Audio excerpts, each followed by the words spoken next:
आप देख रहे हैं शहर crime digital news channel. Indore में खरगोन के रहने वाले मजदूर परिवार की बहू चिंकी राठौर जानलेवा ब्लड कैंसर से पीड़ित होने के बावजूद जुड़वा बच्चों को जन्म दिया है। गर्भवती महिला ने शहर के गायनेक एमटीएच अस्पताल में बिना ऑपरेशन के जुड़वा बच्चों को जन्म दिया। नवजात बालिका और बालक दोनों स्वस्थ हैं। परिजनों का कहना है कि जानलेवा बीमारी के दौरान सामान्य डिलीवरी से जुड़वा बच्चों का जन्म और तीनों का सही सलामत होना यकीनन हमारे परिवार के लिए किसी चमत्कार या वरदान से कम नहीं है। Blood cancer, chronic myeloid leukaemia से पीड़ित गर्भवती महिला को हॉस्पिटल में भर्ती किए बिना इलाज किया गया। इलाज वाले सरकारी अस्पताल सुपर स्पेशलिटी अस्पताल अधीक्षक डॉक्टर सुमित शुक्ला सहित मेडिकल कॉलेज के असिस्टेंट प्रोफेसर अक्षय लाहोटी और सुमित्रा यादव ने बताया कि खरगोन की रहने वाली 22 वर्षीय महिला को जब परिजन पहली बार इलाज कराने अस्पताल लेकर आए तब महिला को नहीं पता था कि उसे ब्लड कैंसर है। पीड़िता को लगभग 25 सप्ताह का गर्भ था। बिना भर्ती किए ब्लड कैंसर से पीड़ित गर्भवती महिला के 3 महीने तक चले सफल इलाज का सकारात्मक परिणाम तब सामने आया जब अस्पताल की senior gynaecologist doctor Sumitra Yadav की निगरानी में गर्भवती पीड़िता ने बिना ऑपरेशन के प्राकृतिक तरीके से स्वस्थ जुड़वा बालक बालिका को जन्म दिया। इलाज करने वाली क्लिनिकल हेमाटोलॉजी टीम का कहना है कि जानलेवा ब्लड कैंसर बीमारी से पीड़ित गर्भवती युवती का संपूर्ण रूप से जुड़वा और स्वस्थ बच्चों को जन्म देना कैंसर से पीड़ित उन महिलाओं के लिए आशा की नई किरण है जिन्होंने इस बीमारी के डर से मां बनने की उम्मीद छोड़ दी है। शुरू हुआ कैसे आपका पूरा सफर रहा है ट्रीटमेंट से लेकर डिलीवरी तक?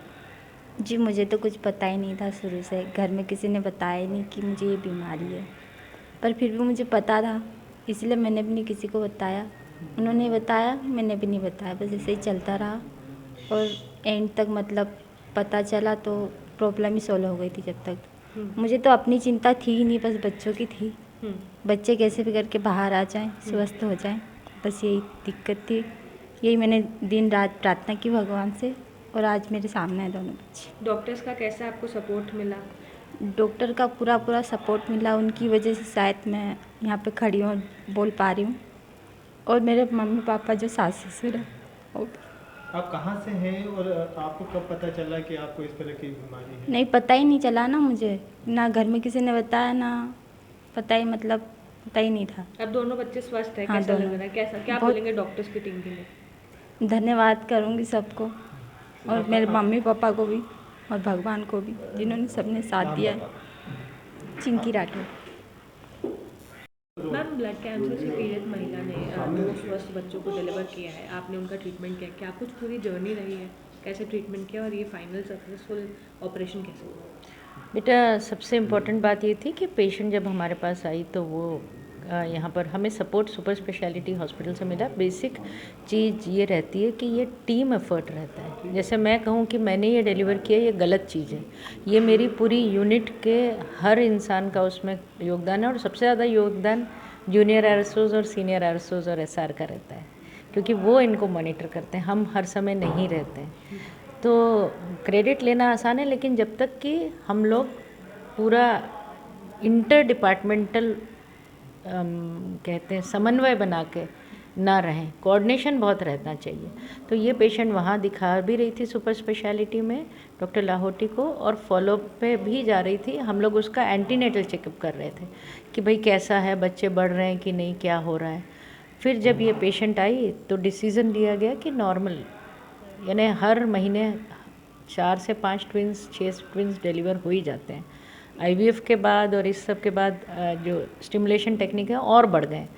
तो जब इसका लगा तो हमने सोचा, देख के ऐसा लगा कि इसका नॉर्मल, एज कम है इसकी, फिर भी हमें लगा कि नॉर्मल हो सकता है। फर्स्ट वर्टेक्स था, इसलिए नॉर्मल किया।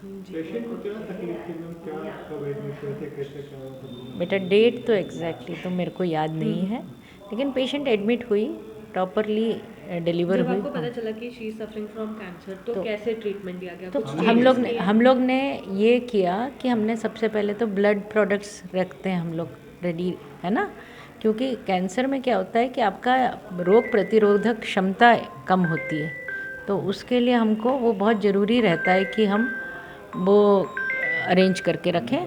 बाकी हमने पेशेंट का पूरा हाइड्रेशन मेंटेन किया, क्योंकि लेबर में पेशेंट हाइड्रेशन कम हो जाता है, और पूरा उस पर ज़्यादा ध्यान दिया। जो आम एक नॉर्मल महिला रहती है उससे ज़्यादा ध्यान दिया, और उसको लेबर को मॉनिटर किया कि ये ठीक से हो रहा है कि नहीं। इसमें डिलीवरी के बाद अत्यधिक रक्तस्राव जो बोलते हैं होने की चांसेस रहती है ट्विंस में। तो उसका भी हमने पहले से इंतज़ाम करके रखा था, क्योंकि इसके लिए पहले ही रक्त का ही कैंसर है और रक्त की चीज़ें देने में बड़ी वो रहती है, इसलिए ये इम्पॉर्टेंट चीज़ हुई थी। मैम क्या कुछ डाइट में भी हमने चेंजेस किए थे? डाइट तो हमने हाई प्रोटीन डाइट लेने के लिए इसको बोला था, क्योंकि न ये पेशेंट कहीं पर हमारे पास भी एडमिट नहीं हुई और ना ही सुपर स्पेशलिटी में एडमिट हुई थी। तो हमने इसको घर के बनी हुई चीज़ों से ही, जैसे मूंगफली है, अक्सर क्या होता है गुड़ नहीं खाते हैं, बोलते हैं गर्म होता है, इससे लेबर पेन्स हो जाएंगे, तो हमने मूंगफली, गुड़, पट्टी, तिल ऐसी चीज़ें बोला जो आसानी से उपलब्ध होती हैं। दाल दोनों टाइम, दही दोनों टाइम, दही नहीं खाते हैं शाम को, नींबू नहीं खाते हैं, छोटी छोटी चीज़ें हैं, लेकिन इनसे रोग प्रतिरोधक क्षमता भी बढ़ती है और एनीमिया भी नहीं होती। इससे कितना केस पहला है क्या है, उसके पहले भी हो चुके हैं इस तरह के? एक मैंने पहले भी किया है और उसमें भी स्वस्थ बच्चा हुआ था, लेकिन माँ बाद में सकम कर गई थी। मतलब कितना चैलेंजिंग सिमरोल का था। कितना चैलेंजिंग ये चैलेंजिंग केस जो ये चैलेंजिंग इसलिए रहते हैं कि जो चीज़ एकदम सीधी चल रही है वो अगर 1 सेकंड में पलट भी सकती है, और जो अब हम खुश हो रहे हैं, मैंने तो इसका इसीलिए कुछ किसी को बोला भी नहीं, क्योंकि जो अभी खुश हो रहा है वो 7 दिन बाद, 15 दिन बाद भी पलट सकता है। तो माँ और बच्चे का हम बहुत सतर्क रहते हैं, और ये एक उपलब्धि है कि ट्विंस हुए हैं और नॉर्मल हुए हैं, सिजेरियन नहीं हुआ, ये सब चीज़, ये अभी सब स्वस्थ है माँ और बच्चे? माँ और बच्चा दोनों स्वस्थ हैं। एक लड़का एक लड़की है, तो उसका पहली बार में ही सब चीज़ अच्छे से कहाँ के रहने वाले हैं? इंदौर की है, खरगोन, हाँ खरगोन के हम। मैम आपका परिचय? मैं डॉक्टर सुमित्रा यादव, प्रोफेसर हूँ एमजीएम मेडिकल कॉलेज में स्त्री रोग विभाग में एवं प्रसूति विभाग में। द्वारा इनको ट्रीटमेंट दिया जा रहा था सुपर स्पेशलिटी में, क्या कुछ खास ख्याल रखा गया था?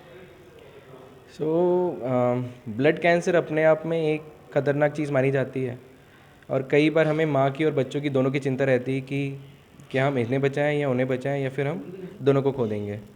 बट ब्लड कैंसर सारे एक जैसे नहीं होते हैं, ये हमें ज़रूर ध्यान में रखना है।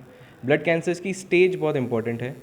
जो पेशेंट हमारे पास अभी आई थी, उनकी blood cancer chronic myeloid leukaemia थी, जिसमें इंटरनेशनली 150-200 केसेस अभी तक रिपोर्टेड हैं all over the world, where जहाँ पर ये देखा गया है कि कुछ कैंसर के मरीजों में अगर कुछ उचित इलाज किया जाए तो हम पेशेंट को और बच्चों को दोनों को बचा सकते हैं। वही स्टेप्स पे हम भी चले, हमने भी काफ़ी सावधानी सफलतापूर्वक निभाई है।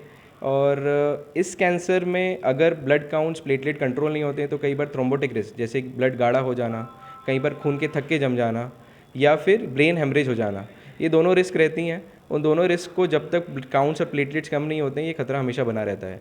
और यही चीज़ प्लेसेंटा में भी हो सकती है कि प्लेसेंटा की नसों में अगर दबाव आ जाए या फिर वहाँ पर खून रुक जाए तो ये प्रॉब्लम हो सकती है कि हम बच्चों को खो दें। लेकिन जैसे जैसे हम ब्लड और प्लेटलेट को मॉनिटर कर रहे थे, हर हफ्ते पेशेंट की फैमिली एकदम अच्छे से हमारे पास फॉलोअप में थी, और हम लोग भी काफ़ी उनका केयरफुली व्हाट्सएप पे भी असेस कर रहे थे। The second most important thing जो इधर रोल प्ले किया था कि there was inter departmental coordination and communication, क्योंकि गायनेकोलॉजी डिपार्टमेंट को कैंसर के बारे में उतना नहीं पता रहेगा और हमें बच्चा कैसे पैदा होने वाला है उसके बारे में इतना पता नहीं रहेगा। तो ऑब्वियसली दोनों का कोऑर्डिनेशन बहुत ज़रूरी था कि उनका डर हम दूर कर पाएँ और हमारा डर वो दूर कर पाएँ। सो एक कोऑर्डिनेशन के साथ जब एक मैच्योर स्टेज आ गई कि हम बच्चों को अब डिलीवर कर सकते हैं, और दूसरा जब कैंसर थोड़ा सा रेमिशन में चला गया था, तो उन दोनों को नाप तोल करके फिर डिलीवरी को हम सफलतापूर्वक कर पाए। कैसे संपर्क में आया आपसे और कैसे किस तरह से उनकी जो डिलीवरी यहाँ पर? सो ये हम बोलेंगे कि ये एक बेसिकली दिस वाज कि पेशेंट हमारे पास लकीली आ गए, हमने लकीली उनको देख लिया और उसी टाइम पे हमने डायग्नोसिस बनाया। तो पेशेंट जब पहली बार हमारे पास आए थे तब उनको नहीं पता था कि उन्हें ब्लड कैंसर है, ना हमें पता था कि इन्हें ब्लड कैंसर है। लेकिन जो पैमाने हमने देखे कि हाँ इनका स्प्लीन इतना बड़ा हुआ है, WBC प्लेटलेट इतने बड़े हुए हैं, तो एक जेनेटिक म्यूटेशन भेजते हैं। जो टेस्ट हमने भेजा उसकी रिपोर्ट 5 दिन के बाद हमारे पास आई। वो 5 दिन के बाद जब पेशेंट वापस फॉलोअप में आया तब हमने उसका इलाज शुरू किया। तो शुरुआत में हमने कुछ इंजेक्शन शुरू किए थे जिनका बहुत इंप्रेसिव रिजल्ट्स नहीं मिला। तब हमने काफ़ी डिस्कशन करके फिर टैबलेट शुरू की, जिससे बहुत अच्छा रिस्पॉन्स मिला है।